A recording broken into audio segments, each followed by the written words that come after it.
আমরা যখন শাহবাগ থানায় জিডি করতে যাই তখনই যেভাবে ছাত্রদলের সাহসের নেতৃত্বে যেভাবে হামলা হয়েছে আমাদের কাছে মনে হয়েছিল যেন সবগুলো একটা মেটিকুলাস প্ল্যান, যে আমরা প্রথমে এরকম একটা জিনিস ছড়াবো, তারপর সে যখন একটা উত্তপ্তকর পরিস্থিতি তৈরি করব, তারপর তার উপর হামলা করব।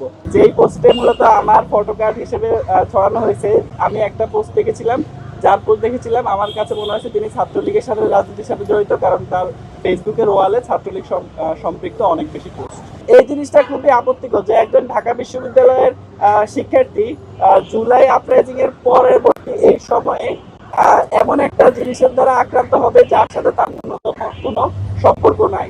শুধুমাত্র এটা না, বিশ্ববিদ্যালয়ের মতো একটি প্রতিষ্ঠান এবং বাংলাদেশে বর্তমান নতুন যে সরকারের যে প্রশাসন, তাদের পক্ষ থেকে আমরা কোনো ফ্যাসিবাদের আমলের ব্যতিক্রম কোনো যৌক্তিক আচরণ এখন পর্যন্ত পাইনি।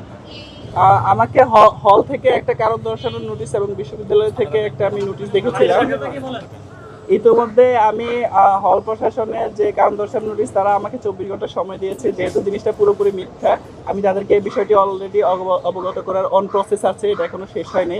আমি তাদেরকে ডকুমেন্ট সহ যে এটা জিনিসটা যে ফেক, বিভিন্ন ফ্যাক্ট চেকার প্রতিষ্ঠানের লিঙ্ক, আমার যে অভিযোগের লিঙ্ক, আমার পোস্টের স্ক্রিনশট সহ যাবতীয় ডকুমেন্টের জবাব আমি তাদেরকে দেওয়ার অন প্রসেসে আছে।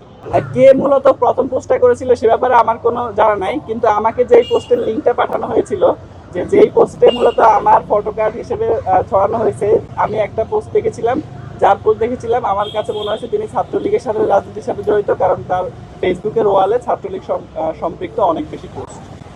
আমি ছাত্র শিবিরের গত সেশনে আইটি সম্পাদক ছিলাম এবং ডাকসু নির্বাচনে ছাত্র শিবিরের প্যানেল থেকে কার্যনির্বাহী সদস্য পদে নির্বাচন করেছিলাম।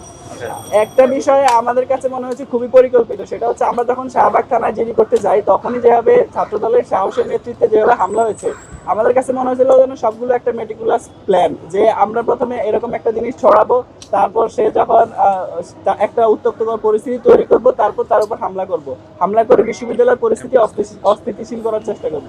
আমাদের কাছে মনে হচ্ছে জিনিসটা আসলে পরিকল্পিতভাবে এগিয়েছে বলে আমাদের কাছে মনে হয়েছে।